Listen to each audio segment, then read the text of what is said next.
So hello guys, welcome back to my channel. আজকে করেছিলাম লেগের workout, বেশি না, আজকে মাত্র 3টে আইটেম করেছিলাম।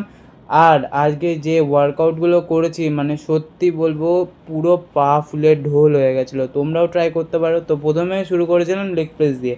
তো আমরা এটা 6 সেট করেছিলাম। তো 6 সেটে প্রত্যেকটা set full range of motion, আর প্রত্যেক সেটে ওয়েট ইনক্রিজ করেছি।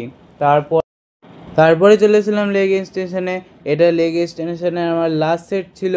তো এটা প্রত্যেকটা সেট আমার গুরুজি ধরে ধরে করেছে, তোমরা তো দেখতেই পাচ্ছ। আর আগের সেটগুলোতে যা কষ্ট হয়েছে, এই সেটে আমি আমার গুরুজির কাছে সত্যি কথা বলতে মার খেয়ে এই সেটটা করেছি। কারণ আমি এই সেটটা করতে চাইছিলাম না, গুরুজি মেরে ধরে করিয়েছিল। তারপর চলে গেছিলাম হ্যাক স্কোয়াড। তোমরা প্রত্যেকে হ্যাক স্কোয়াড করার সময় কোমরে অবশ্যই বেল্ট পরে নেবে, আর প্রত্যেকটা ধরে ধরে করার চেষ্টা করবে। আর এটা করেছিলাম আমরা 3 সেট। ভিডিওটা ভালো লাগলে লাইক, শেয়ার, কমেন্ট আর সাবস্ক্রাইব করে দিও চ্যানেলটাকে।